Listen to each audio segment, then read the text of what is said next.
So, welcome to this webinar. We're going to be talking about the age of disruption. So it's the third in our summer series. It's just about still summer, isn't it? I mean, it's quite sunny here in Hastings today. So yeah, I think we're just clinging on to the last pieces of summer here.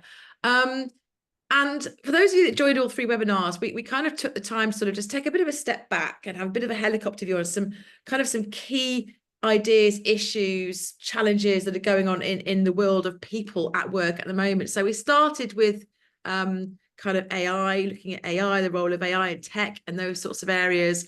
Lee then picked up on change, which is obviously part of the AI tech piece, but broader than that. And Lee, what did you, I wasn't here for that one, but I hear it was very good. What did you talk about in your webinar?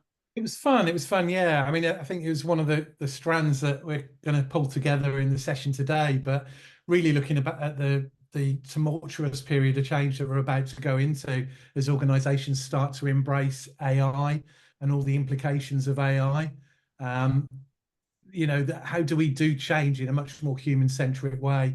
A view that really the way many organizations do it right now is still quite mechanistic, really. So how can we shift that towards being really human and employee-centered and employee-led almost for change? Great, thank you for that. And then we're going to kind of bring it all back together today with a kind of a big picture view on really where we're going now with the world of HR. Is it even called HR anymore? I don't know. We use that as shorthand, but people experience, people at work, whatever you want to call it. Where are we going next? And I'm going to give you a little bit of manage your expectations. The first part of the slides I'm going to share, they're pretty hard hitting. You might be a bit depressed by them. Don't be, because it'll get better, I promise. And I just think that there's a really amazing opportunity for all of us that work in this field to really start to do a lot of the things that we've wanted to do and dreamt about doing for years. I think we've now got a burning platform. You want to use that terminology? Maybe not. We've now got a kind of a remit, permission to do things really differently. So if it feels a bit doom and gloom to start with, don't worry. It's just kind of painting the honest, real picture of where we're at. And I think that what that does is it affords us and gives us a great opportunity to do things differently. So I'm quite excited and optimistic about where we're going to take this next. So I just thought I'd just kind of manage your expectations, because you might be sat there thinking, oh, I'm really glad I dialed into this, Emma. Don't worry, it'll get better. Okay, I'm going to share my slides. As always, feel free to post chat, comments, thoughts in the chat. Questions, obviously. Katie will keep an eye on that for me and interrupt me if need be. Just remembering, oh, there it is, because I haven't used Zoom for a while. I'm like, where's the share? There it is. Got it there. You'll get a copy of these slides afterwards, as always, and got a few other articles I'm going to share with you as well that I'm going to make reference to, and some references. So the age of disruption, understand the new dynamics of work. That's a pretty big title for the webinar today. So before I get stuck into it, obviously we're going to give the EX Space a plug. If you're not a member, and I know quite a few on the call already are, then why not join up? It's amazing actually how, I'm going to say this because we've obviously kind of pulled this together, curated it and developed all the content, but it is such a brilliant resource, and we're giving so much of it away for free because we really believe that in helping as many practitioners as possible to really revolutionize the way we approach the people side of business and the way we approach the experience our people have. So there's no excuse. Just sign up. You're not going to get spammed by us. You're just going to get access to lots of really helpful, cool, brilliant resources that a lot of other consultancies would charge a fortune for. We're giving away a lot of this stuff for free. Obviously, the hope is that you'll go, wow, that's so great. I really want to kind of get accredited. I want to go through the training. I want to be an accredited EX practitioner, or I want more. Please give me more, and you'll sign up to Pro. But there's no pressure to do that. It's up to you. We're not, anyone that knows me knows I'd be capable of a hard sell. I wish I was better at hard sell, but it's just not my thing. So sign up to it if you haven't already. Lee, do you want to add anything to that? No, just to say we're doing a nice back to school, back to work offer for September, which we'll ping out in the follow-up email. So keep a lookout for that.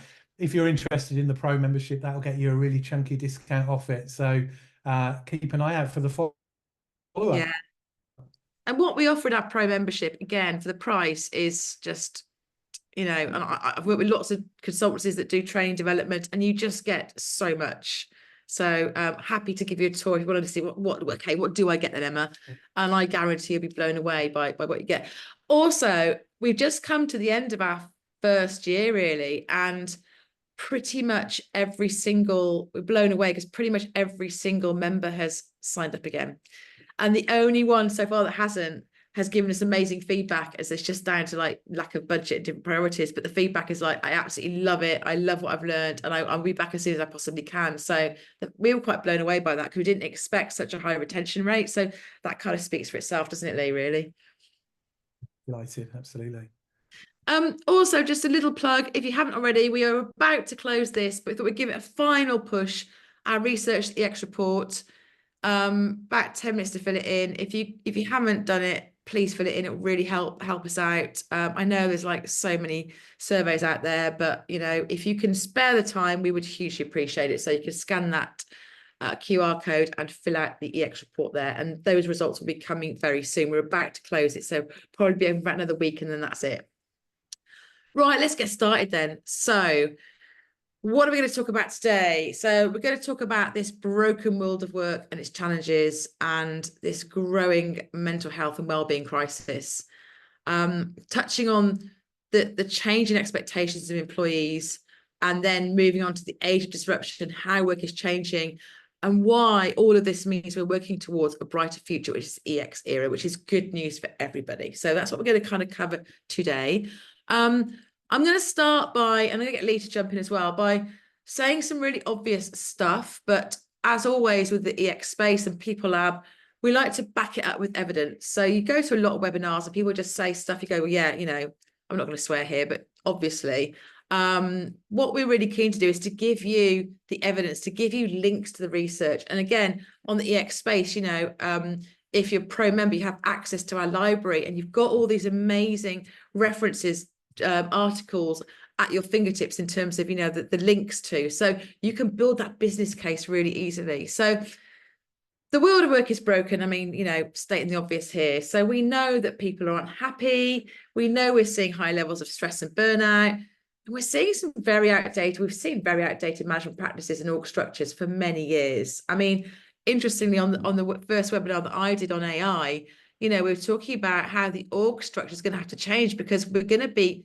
incorporating tech as part of our kind of knowledge and org structure thinking. So that we need to rethink how we approach this stuff. And there is a big need for a cultural shift to meet the demands of what the modern workplace is all about. So I've just pulled out 3 references for you here. And we can, obviously you'll have the slides, you can look these up, you'll have access to these reports. So in itself, some really good value add there. Gallup, depressing Gallup stat there. I've talked about this many times, only 20% are engaged. The World Health Organization actually classifies burnout as an occupational phenomenon. So it's recognized as its own phenomenon. And that this survey by FlexJobs says that 89% of experienced burnout. That depresses me. It's that high, but I know I know you have, Lee, right? Don't mind me saying that. I know a lot of people that have, so it's probably not that, it's probably not that shocking really, but it feels shocking to see that there, like almost 90%, 9 in 10 experience burnout. And the American Psychological Association reports that work-related stress is significant for 83% of employees. So some pretty hard-hitting stats there. Don't worry, we'll get better, I promise. But I think it's just really good to just be really cognizant of the current environment we're operating in. And this is really good evidence for us as well, when we're making the case to our stakeholders that they need to kind of invest in us in terms of, what we do, the work we do, to take this seriously, because it's going to have a massive impact. Lee, you got anything to add to those? Sorry, I was going to bring you in and then I completely forgot. I guess just really, we've been focused on engagement now for 2 decades. It's 15 plus years since the McLeod report came out here in the UK, and we've hardly moved the dial on that. And I think we know this stuff. We know the world of work is broken. We know that engagement drives a whole range of outcomes. We'll talk about those in a bit, but still there's something missing from this. And I think that's where we need this mindset shift to more of a holistic EX approach that we'll come on to. Yeah. And I think the other thing for me is, governments know that it's broken as well. We're seeing here in the UK again, lots of legislation coming through now. There's a new Labour government in place, the right to switch off for employees and other Yeah. fairly major workplace changes that I think are a recognition of the changing expectations of employees. So Mm. there's a momentum gathering here. But Yeah. it's something that's been building up now for, well over a decade going on too. Yeah. And I mean, going back to the engagement piece, my view on this, many of you have heard me talk about this, it kind of got hijacked by the survey providers. And now, as a research psychologist, I love a survey as much as the next person, but engagement became the survey. And if you see any, even now, jobs that are like we need a director of engagement or engagement manager, really what they're doing is managing the survey, right? And not a lot else. I say not a lot else because that's a big job in itself. But the survey kind of swallowed up this whole kind of great movement, and suddenly engagement just became about that transactional approach, which is do the survey, fix some stuff, tick a box, and then wonder why it's not improved. And my hope is that we don't go the same way with employee experience. But again, I know I can be a bit of a drama queen sometimes. I have to watch my words, but I was disappointed to see a report recently from the guys at Simply Communicate, who I've got huge respect for. I love Mark. I love the team there. They are brilliant at what they do. They put out a report about, EX platforms. I got really excited. Oh, great. And I looked at it and they weren't EX platforms. They were intranets and comms platforms. And it just worried me. It's a red flag that suddenly people are seeing that EX, people are talking about employee experience. So, let's rebadge the stuff we're doing EX. It's not. We need to be really clear about what this isn't. Now, I'm not saying that those platforms won't help to improve the communication experience. They will, and that's great, right? But they are not silver bullets to fix your employee experience, which is what I think a lot of the tech providers are kind of really going for. Like, take on our tech and, you will fix the whole employee experience. It's too complicated. It's too complex. It's about emotions. It's so many different facets that there's never going to be a single kind of, silver bullet that's going to fix all of that. So just thought I'd mention that. I'm going to do a blog about that this week, actually. The mental health and wellbeing crisis. I mean, again, this is stating the obvious here. I think although COVID enabling flexible working for many of us, or hybrid working in some ways was great, actually it blurred those boundaries. And I know when I work from home, I work a lot longer hours. I'm still kind of doing just another email whilst my dinner's being served next to me by my wonderful daughter, who's about to go to university. That's a whole other story. Might write a blog about that as well. And employers have realized they need to kind of get their heads around this. But again, the approach has been really kind of superficial. We'll put in place some and I'm a big fan of mindfulness, but we'll just, we'll send people to some mindfulness sessions, and we'll up the occupational health budget, but they're not addressing the root cause of what's causing mental health issues in the first place, right? And just putting a sticking plaster over the top of that, a funky app or a bit of yoga at lunchtime is not going to sort this. So again, got some stats there just to kind of back this up. World Economic Forum, well worth checking out the website. They have some great reports on there. And this is crazy. I don't even know how much, my brain cannot process what 1 trillion a year is. I know it's really big though, right? I know it's not good. And again, if we address the root cause, we wouldn't need to put in these sticking plaster kind of initiatives that cost quite a lot of money, actually. And the root cause is often kind of really basic stuff like, I don't feel listened to. I don't feel like I've got any autonomy. I'm micromanaged.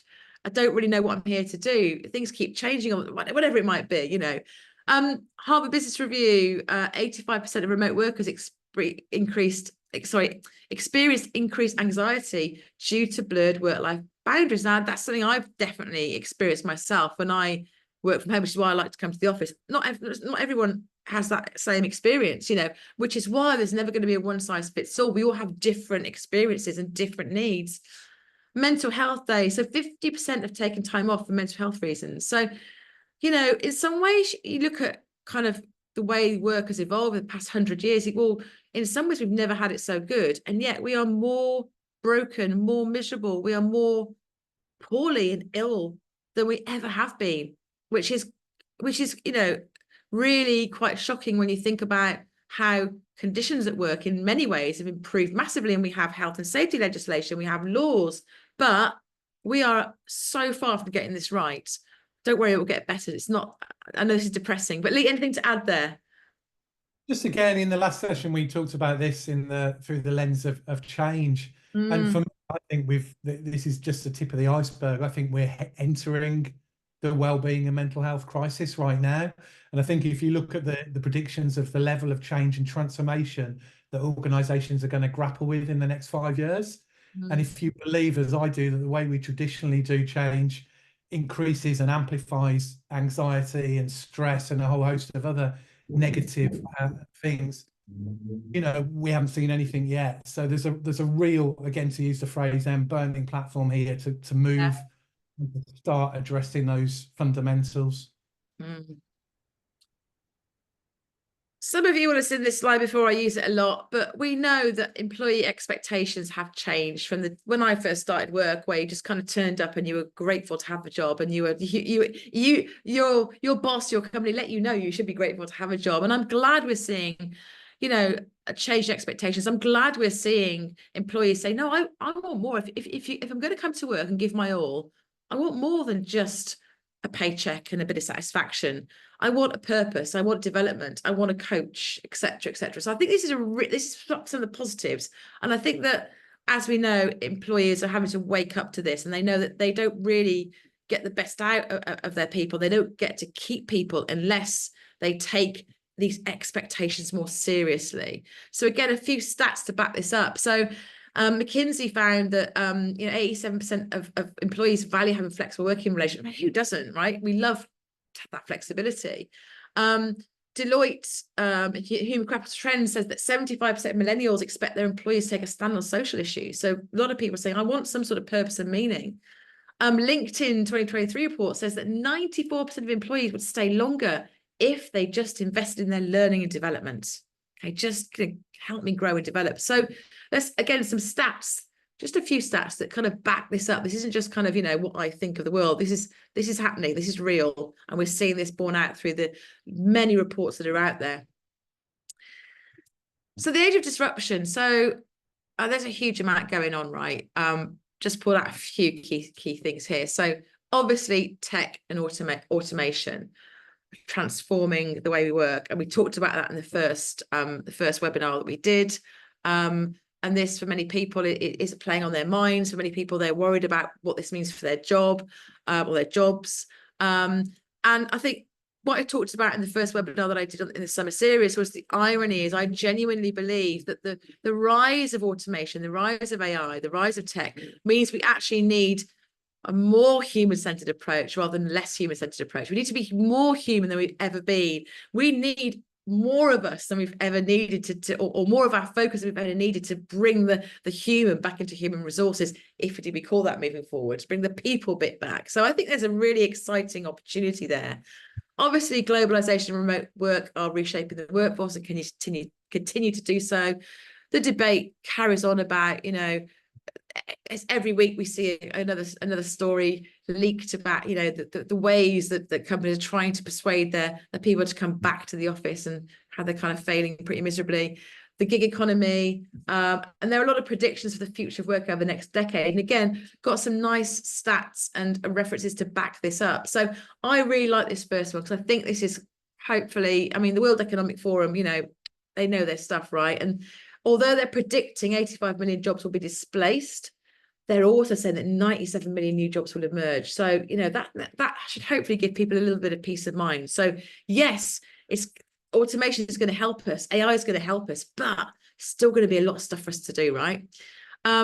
Remote work, Gartner survey, 82% of leaders plan to allow remote working at least part of the time moving forward. Good news. And in the US gig economy, 43% of the US workforce is expected to be part of the gig economy. I mean, again, that's huge, isn't it? And quite a shocking stat there. Lee, anything to add to these stats we got on here?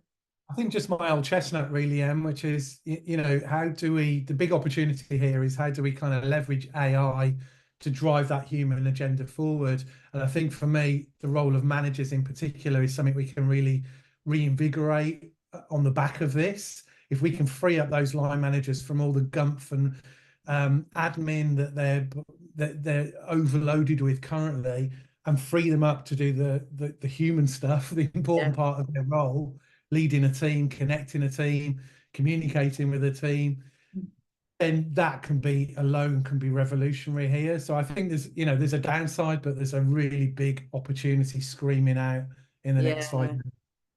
Yeah, I totally agree. I think back to years ago, I went to work for a big bank. I won't say which one it was, and I was actually working with the communications team, and they're a really big team, and they were kind of based all over the place. It was looking after the kind of EMEA region, and my remit and role was to kind of really help change the way that they approach their work. And the person I was working for was a chief of staff at the time, and her remit to me was like, that they're in communication, they do a great job on the copy side, but they're all at their desks, they don't get out, they don't know people, they don't know what's going on in the business. And the kind of pushback all the time was, yeah, but we're too busy writing stuff and producing copy for intranets and writing chairman's messages, etc. Well, you can really see now how that team, that the introduction of automation, AI, etc., would help them to do that part of the job. I'm not saying would replace it, but certainly would make that a lot quicker and easier to free up their time to get out and get away from their desks and go and meet employees that they're communicating with and get to know them, get to understand them, and really add their value, because they better than anyone else will have a finger on the pulse of how people in their organization are thinking and feeling. So you can see that's just one example. Just a few more stats here about the kind of journey we've been on when it comes to EX. And it's rated as important, but not many companies are that good at it yet. We've seen this declining engagement. We've seen that people are like thinking about leaving jobs. I know that the economic kind of climate's changed somewhat. I think people are less likely to be thinking about leaving their jobs, but they're still sat there probably not as happy as they could be. So a lot of kind of disengagement there, or quiet quitting as we now call it. 33% wouldn't wish their job on their worst enemy. That's a depressing stat. Just to kind of go back to something I mentioned earlier about the changing and kind of the age of disruption, the changing in org structures, and the way we're having to kind of rethink how we do this.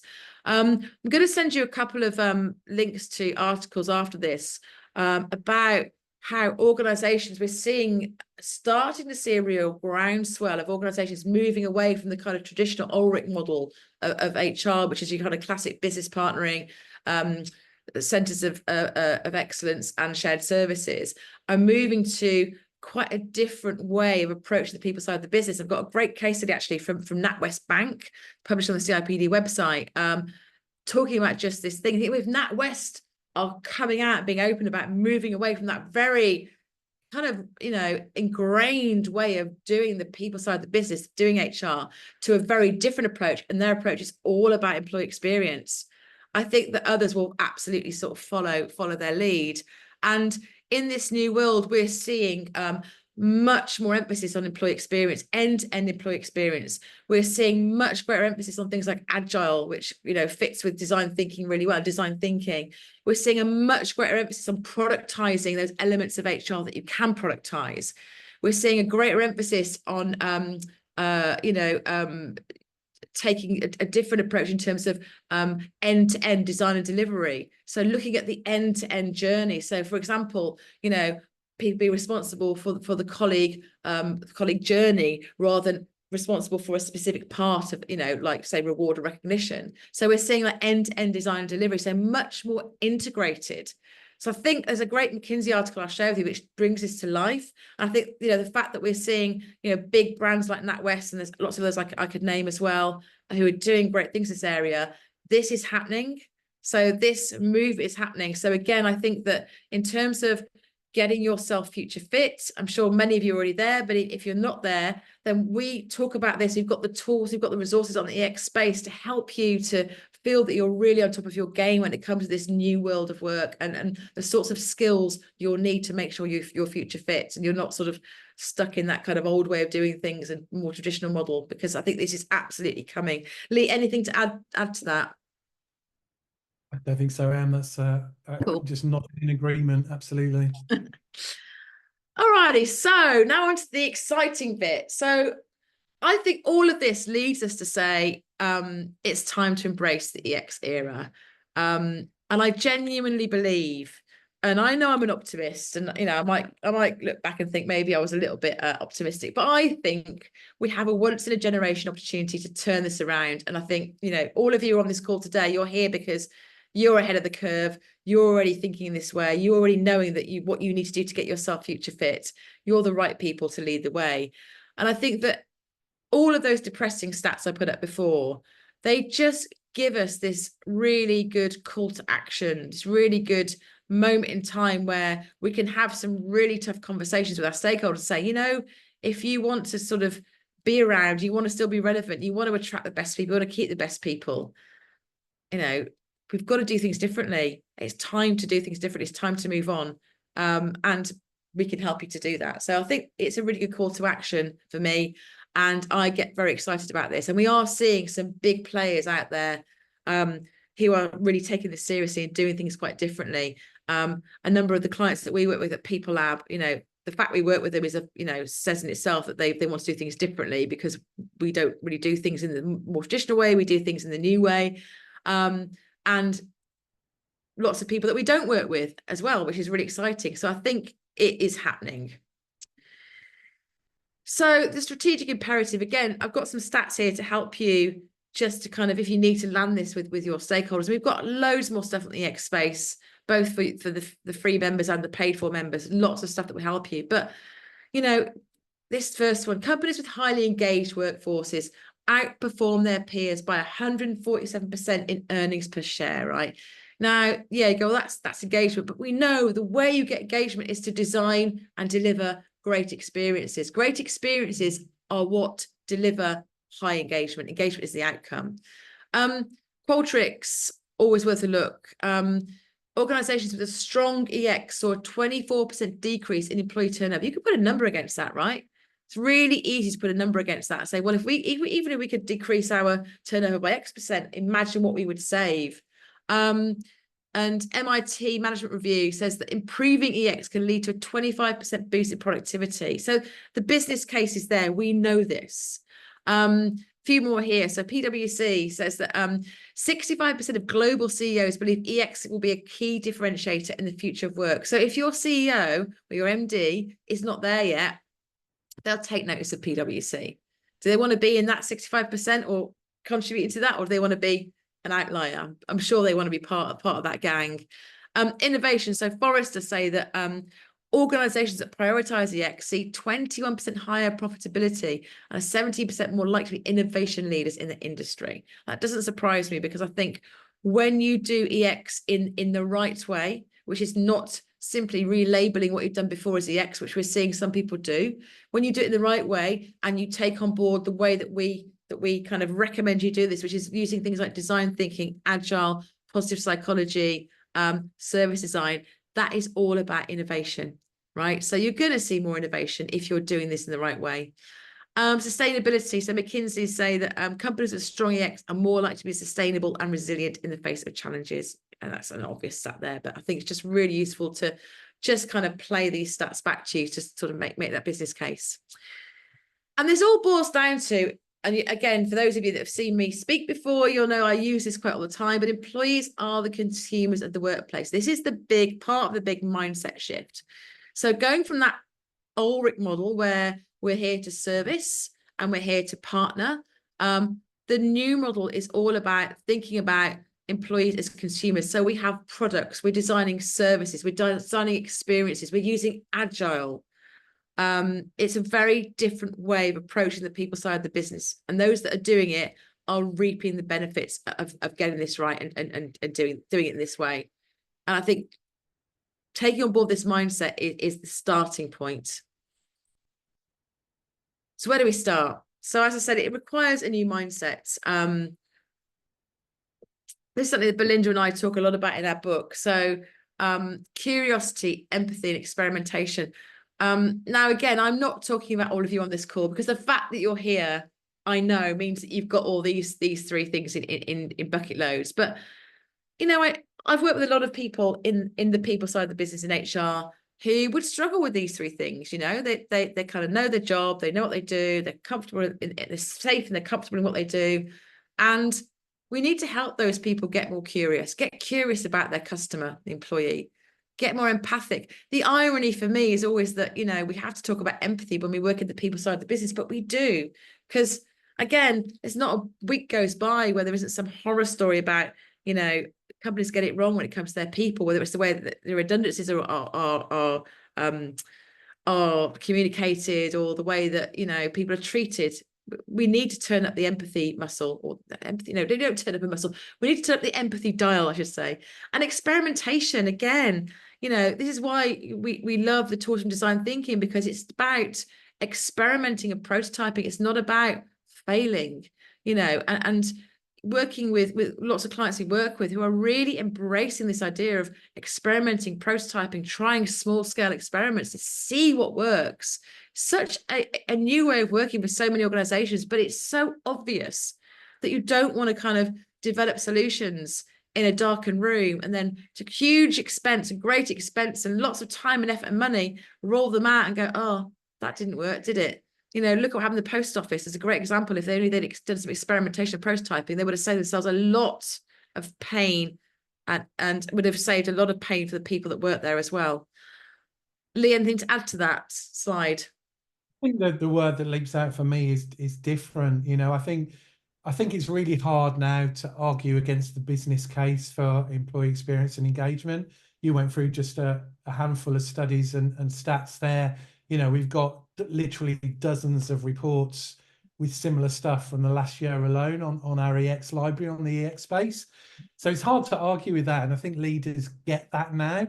What they don't know is how to do it. And I think this is the key, it is very different to how we've done it before. Being genuinely human-centric is very different if you fully embrace that to the more mechanistic ways that we've done things in the past up until now. But as we've said, that doesn't work. It's broken. We need to change. So yeah, different is key. Thank you. Love that. It was a beautiful segue onto the next slide, which is the big shift. The big shift for me is genuinely putting people at the heart of what we do. And this can sound a little bit, I don't know, what's the word I'm looking for? I hear so many people jumping onto this bandwagon, talk about human-centered approach, human-centered change, human-centered communication. And again, I'm going to be a bit controversial here. We have to have substance.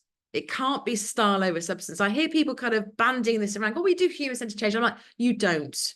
You don't. You need to think about the way your customer experience folks or your sales folks or your marketing folks, the way they get to know their customer, the way they treat the customer, think, are we putting in that amount of effort? Because for me, doing a survey once a year or even, you know, a few times a year and having the odd focus group is not putting your people at the heart of what you do. This is the big shift for me.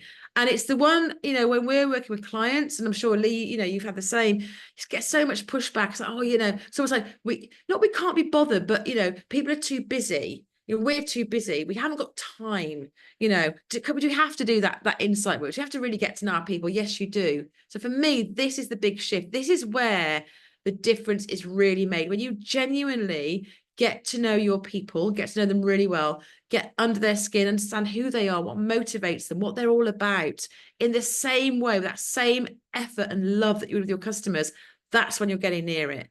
So for me, you know, I feel like I need to get a bit braver at challenging people who kind of say, oh yeah, you know, I'm all about human-centered, you know, change or design or comms. And I'm thinking, you know, how is what you're doing today different from what you did yesterday? Right. And I can give lots of examples of how I've changed my practice from the days when I was in house and starting People Lab compared back then to what I do now, how I've really dialed this up. And what I do now is very, very different and much more, you know, intentional about getting to know the people that we work with. So I think, this is a real challenge to all of you. So are you genuinely putting people at the heart of what you do? Do you really know who they are? Do you really know what they're all about? Do you know what they want? By the time you're doing this well, your survey you should be able to predict what's in your survey. It should just literally just reinforce what you already know. It shouldn't be telling you what you need to do. You should be going, yeah, that's great. That's reinforced what we already know this. Now we do the survey because we like to benchmark, we like to sort of check progress, but we're using it in a much more strategic way to just benchmark what we do. We're not using it to tell us how our people are, what they're all about, how they're feeling, because we already know this stuff, right? So for me, this is the game changer. Lee, I know you've got some thoughts on this as well. Yeah, I mean, I think for me, as an internal communicator, still a passionate internal communicator, actually, we get very excited, increasingly excited at the moment about organizational listening, right? Which is brilliant. That's a big leap forward because a lot of organizations don't even listen. But what we're talking about here goes way beyond listening. This is about co-creation. It's about working together and shaping things up with employees. So again, it's about being really clear how we define what is the essence of employee experience. It's more than listening. It's more than telling and selling. It's more than communication. It's about working together, co-creation. It's a fundamentally different philosophy, really, to the way we've done this sort of thing before. That's really interesting. I just thought then, actually, when you're speaking, Lee, the word listening, it's a very kind of passive thing, isn't it? I mean, don't get me wrong, I'm a qualified coach. Listen well is hard work. But I think in that context, Lee, we say employee listening, it feels very passive, doesn't feel very kind of doesn't feel like much is going to happen. Whereas I prefer the term employee voice. I'm much like, we give our people a voice, so we have to listen to them. We have no choice but to listen to them because they've got a voice and they're not afraid to use it. And we encourage that. But for me, that feels far more useful and proactive than we're listening to our people, So I think that's one example of the shift we're talking about. Absolutely. So a few kind of so what tools to help you. So again, those of you that have heard me speak before, I always bang on about this, but best experience tool. Katie, correct me if I'm wrong, but this is a free tool on the EX space. This is a really good place to start. And again, I've seen companies go out and consultants go out and they go, yeah, we're going to do some research on what makes a great experience at work. And I go, great, because I'm all about collaborating. And I know that I will never have the answers. And as an ex-academic, I love learning from other people. But then I get a bit disappointed when I say they've already designed a survey and they decide what the questions are. And I'm like, well, who are you to decide what questions to ask me about my experience? So why I love the best experience tool is it makes no assumptions about what a good experience looks like for your people. And the tool, for those of you that haven't come across it, it's a really simple tool from the world of psychology. And it simply it involves going out and asking people to share stories about their best experiences at work. Now, it could be their overall experience, or if you're looking at, say, onboarding, you might talk about their best onboarding experience, for example. But it gives them the space to tell you what good looks like for them. You're not making any assumptions here. So yeah, when people, companies say, we're going to find out what a great experience looks like, but they've already decided the questions. I'm like, well, you've already decided what you think it is. And you're just asking me to sort of tick yes or no. This way, you genuinely give people a voice. So I guess there's a difference between listening and voice. So best experience, if you do nothing else, go and have some best experience conversations around your organization. And it's such a simple tool. And I've actually been doing some this week and last week. And even on the workshops I was doing with the client this week and last week, I had a few people contacted me after and said, that was brilliant. That was such a great tool. Can you please send me instructions or guide on how to do it? And I'm like, yeah, sure, go do it. So the idea is you just get people to talk about their best experience and you listen and you pull out the themes that come out of that. And it's that simple. And it will give you so much of what you need to work on when it comes to improving the experience. So if we know what good looks like, then we know where we need to move towards. So if that's what's happening for our people when they're having a great experience, then let's move towards that. And also, undertaking this conversation in itself is a really engaging experience. People enjoy it. They go, it's really lovely you've asked me this question. You're interested. You want to know what good looks like for me. You haven't made assumptions about it in a survey. And I'm going, well, I wouldn't tick any of those. It's something else completely different. There might be other box at the bottom, but by that point it feels like a kind of, well, I can't be bothered now, because I kind of feel a bit written off already. So this is a really, really great tool to use to start a conversation about what does good look like for your people. Lee, anything to add to that? No, just to back it up, really, I've always been a massive fan of qualitative research techniques and focus groups in particular. And this as a tool, whether it's as part of a focus group or a workshop, whatever you want to call it, is massively powerful. And as you say, it's part of shifting the dial itself just by doing this exercise is hugely powerful. So yeah, big fan as well. Yeah, definitely. And then again, you'll have heard me talk about this before, but I'm going to give it another plug, the EX lens. So big collecting best experience stories, the best part of about, well, 15 plus years. I did it in-house, but we've used the data. So I've been running People Lab for 15 years worth of data. So thousands and thousands of best experience stories, literally thousands. We've analysed them, and we continue to analyse them to figure out what does a good experience look like for people. And we have both the universal themes, so the things that most people tend to have in common, that tend to come up time after time. So those things like trust, growth, meaning, impact, challenge, autonomy, connection, belonging, appreciation. As human beings, most of us will have a need for those things. There's a psychological kind of reason why most of us want to, for example, belong. We're more likely to survive if we belong somewhere. But the other equally important part of this model is that bit in the middle, that you could get halfway there with the universal themes, but there'll always be individual differences. So for every person that says, it was really fun, it was really sociable, my colleagues are my best friends, I made my best friends at work, there'll be someone else that doesn't feature for them at all. And they'll say, there was a really, really clear brief and a really clear project, and I knew what I had to do to deliver, and I was set these goals and I delivered it and I felt amazing. So that's why I don't ever go for models that kind of tell you that these are the things you must do and nothing else. Because for me, it's like half the story is there, the stuff around the outside, but the other half of the story is yours to discover in your organization, which I think makes it really exciting. And if you move between organizations, you'll find the stuff that comes out from your people in the middle will be different. And every time I do this, I'm always, and even within an organization, actually, we're doing this with a client at the moment. And just even between the different sorts of job roles that people do, there's some really different things coming up, which is fascinating. So there'll be kind of differences even within your organization. So again, we'll send this out. You haven't already seen it on EX Space as well, but really worth having a look. And for those of you who are pro members, you get access to the survey that measures all of these things. So again, if you want to use this to measure your employee experience, we've got a survey ready to go. And again, that's the kind of thing that, a survey provider would charge you a lot of money for. If you're a pro, it's all part of the pro package. The science bit.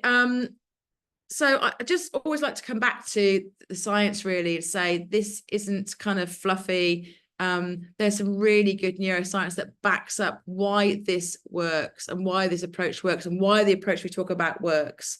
So again, many of you will have heard me talk about the amazing TED talk from Sean Aker. We'll send you a link to that if you haven't. And he explains it really, really well, but really simply, when we have a great experience, we feel positive emotions, whatever that great experience looks like for us, we experience something positive, like we feel good, finally delivered a project, we feel great, or we got thank you for a job well done, we feel great. When that happens, our brain floods a kind of cocktail of chemicals, neurochemicals in our brain. One of them is dopamine and some others. And quite simply, they switch on the learning centers in our brain. So they open us up, they switch on all the higher order cognitive functions. So we're able to problem solve, we're able to connect with people, we're able to ask great questions, we're able to remember things. We're just better at everything we do. And it's the opposite to when we're feeling stressed and disengaged. We go into tunnel vision and our brain says, oh, fight or flight.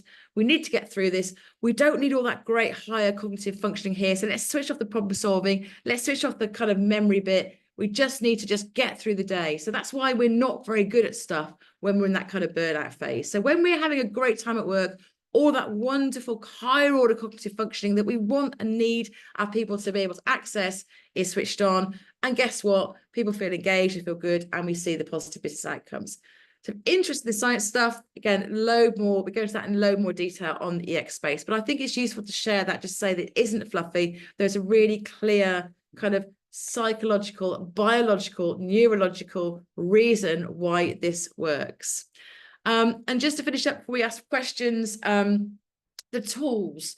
So I kind of been on, I guess, a bit of a lifelong mission here, because I'm a big fan of keeping things simple and making it really easy for people to do the right things. I started off my first job was as a psychologist in health psychology, and my whole research was around how to make the healthy choice the easy choice. And I think that kind of thinking stayed with me as I went into the corporate world many years ago. Like, how can we make it as easy as possible and as simple as possible for people to do the right thing? Because if it's difficult, you're going to go, oh, it's just, I'm overwhelmed. I'm going to go back to my old way of doing things. So, both myself, Belinda, and Lee and Katie, we're always really mindful of how can we make this really simple, easy, and straightforward for people to do the right thing. So this is why we have the approach that we have and the tools that we have to kind of hold your hand through all of the stuff we've been talking about. So for those of you that might have been through the course, the fundamentals or the architect course, we literally hold your hand through the journey, and we let you know exactly where to use the tools, when to use the tools, how to use the tools. So the whole idea is that you have everything you need to kind of embrace the EX era and do the right thing without feeling hugely overwhelmed by it. So that's where we're going with it. And that's always top of mind for me. And I have to say, the feedback we've had so far from people that are pro members and who've been through the courses is that we're getting that right. I mean, we won't always get it right, and I know we'll get feedback that says actually that's a bit confusing and need to simplify that a bit. But so far, I think we're kind of like hitting the mark pretty much. So again, there are some free tools on the site if you're not a pro member. So as an essentials member, have a look at those. The best experience is one of them. But the idea is that we kind of hold your hand through doing the right thing. And the idea is we get you ready for this new world of work, which is, it's not even coming, it's already upon us. So, people like NatWest are talking about it, it's here. So you'll be able to kind of talk in this language. You'll be able to talk about what it's genuinely meant by a human-centered approach and what we need to do differently to really embrace that. And what we need to do to integrate design and delivery, and what sort of tools you might use to productize HR. So, you might be using service design blueprints or lots of different tools there. So you'll be able to talk in this language and feel that, you're ahead and you know what you're doing. So the tools are there and we want to share them with you. Just to finish up, what I always say is when we get it right with our people, great things will happen. And I'm really passionate about this. I think it's good. It's absolutely good and right for our people. I think it's a basic human right that people should have a good experience when they come to work. Why would we not want to have a good experience? Why we even have to argue the business case is beyond me, because it's a no-brainer. Why would we not want our people to come to work and have a good experience? What you're saying, want to have a miserable experience? Why would you want that? No one benefits. But when our people have a good time, when they have a good experience at work, then the customers benefit, the organization benefits, society benefits, because there's a blurring between work and outside of work. So it's good news for everybody. So I'm going to kind of go over to questions now. Lee, anything you want to add just while we kind of see if there are any questions coming through? I'll stop sharing. No, I mean, I think it's almost a question to the folk listening in today. Are we mad here? Do you believe this thing of an EX era? We strongly believe that we're moving into a new phase in terms of people's relationship with work. And in many ways, hopefully it came through in this session, but the stars are aligning around EX now. We've got the broken world of work. We've got huge change and transformation coming through. We've got an intergenerational workforce and really different and new demands and expectations for employees. For us, that's leading to this, it's the next natural step in work. Do you agree or not? I guess is a question to the group, but love to hear thoughts and reflections on that.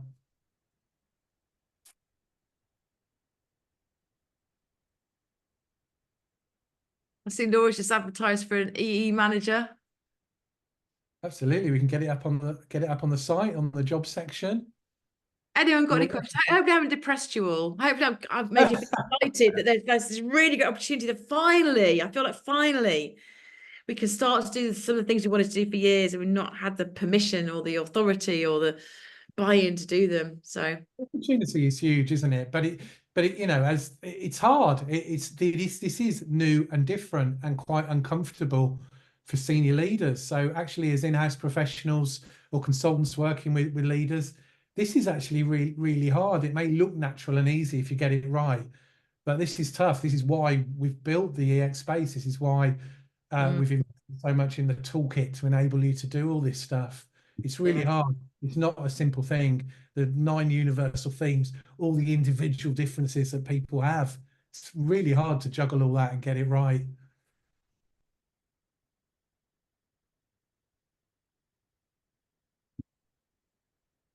Any questions? I've got a quiet bunch today, Lee, which is okay. That's okay. It's Laura here. I'll come on and Laura?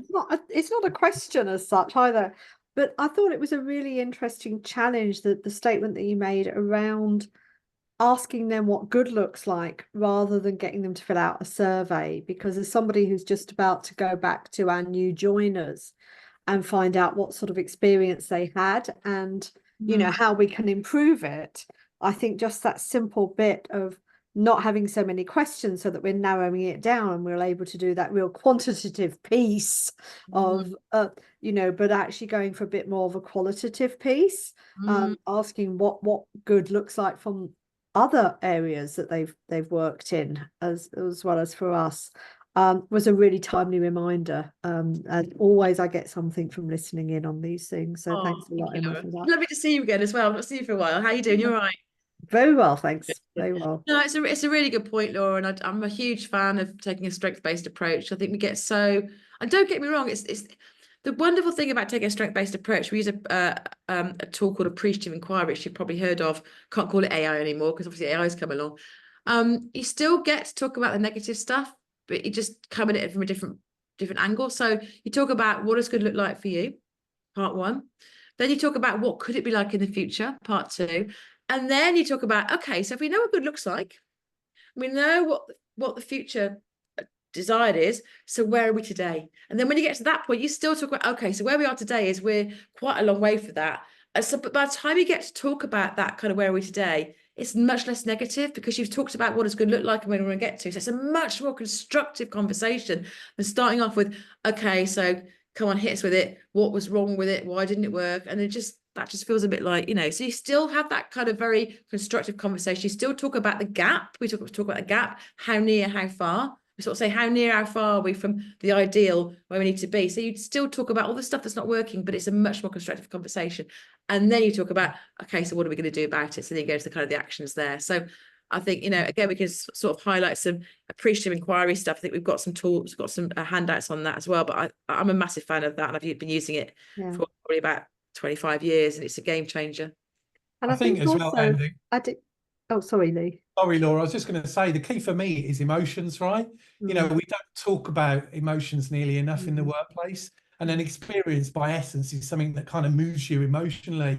And actually, the best way to get to that is to talk to people in a kind of group setting of some sort. Surveys can get to that, but they're loaded with bias and all sorts of things. And I think especially doing a survey where you're asking anybody sort of 6 months on, potentially from when they had the experience, to remember a fine level of detail. This is why I've been keep putting it off. So really ask them a fine level of detail of what they remember. But you're absolutely key, Lee. It will be what their emotional reaction was to it. That will come back, and that makes it stronger and more robust as a survey as well, rather than trying to go into the finer detail of, And I mean, what my recommendation we've done this quite a lot with some recent clients actually, is to get a bunch of people in a room along with, so a bunch of people in a room who've been through onboarding the last year, along with a bunch of people in the room who have some sort of stake in that. So whether it's people, recruitment or HR or communication, and use the tools we're talking about, Laura, in that kind of that design journey. So we often kind of, for example, we'll do a journey map. We'll say, right, let's map the journey. And you tell us, was it a really good experience? Was it a mediocre experience? Was it a really poor experience? And then we'll talk about, okay, so which are the moments that matter? And very often we did this actually, probably talk about one of the big 4 couple of years ago with their overseas new joiners onboarding, and it was fascinating seeing the light bulbs go off for the team who were designing this, who were really focused on things like, you know, really slick kind of apps and you know, really slick kind of communication, where the things that really made a difference to the people joining were like someone being there to welcome them on their first day, connecting with their manager on their first day. So the moments that matter, those emotional moments. So something like that will give you really good insight as to what good could look like, what's not working at the moment. And then off the back of that, you can have a look and see what you need to change, and then you can start to survey. So that might be worth thinking about. I'm sure we've got some case studies somewhere to send you on. And I think you're absolutely right, because sometimes we default quickly to survey because we need to get it done and we want the results, we want to make the change. Exactly. But actually pulling back, it's, as I say, it's always good I come back here. And you're right, this goes back to sort of the genuine human-centered. And I think, you know, I mean, we did like, in fact, we did one recently on onboarding. It was a half-day workshop. It's not a big commitment. We did a full day with what I mentioned before, but it's like one day or half a day. Yes, it's a bit of a faff to get people along and, you know, get everyone to agree, what have you, but it's not massive. And then in that one day, the amount of rich insights you get, and suddenly, and also because you've got the right people in the room and they're hearing firsthand, they're going, oh, I can change that. So you're not having to then go back and go and talk to the people who are very protective and territorial about the bit they do, and they don't like the feedback you're giving them. If they're in the room with those people who are going through it, they're much more engaged and, you know, committed to making the changes. So it's a very powerful way to sort of enact that change. So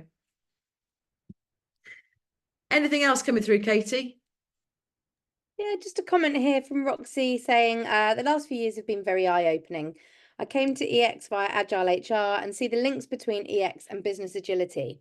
This has been really reinvigorating and a reminder of the momentum driving the people at the centre, whether it be through agility, EX, people ops, and product management. So just a reflection there from Roxy. So thank you, Roxy. Yeah, I love that. It's great. Thank you. Thanks for that. And we talk a lot about, you know, don't want to get too hung up on being a purist about design thinking versus service design working versus agile. We just beg, borrow, and steal the best bits to help us get our job done. That's the way we look at it. And we do kind of go into like what the official definitions of each, but don't want to be too purist about, well, that's not that, it's this, you know. It's like, let's just get the job done and just beg, borrow, and steal bits from all the, you know, all the different disciplines that are going to help us do the job. So I think we're almost at time. We've got 2 minutes. So Leah, any final thoughts or comments or words from you?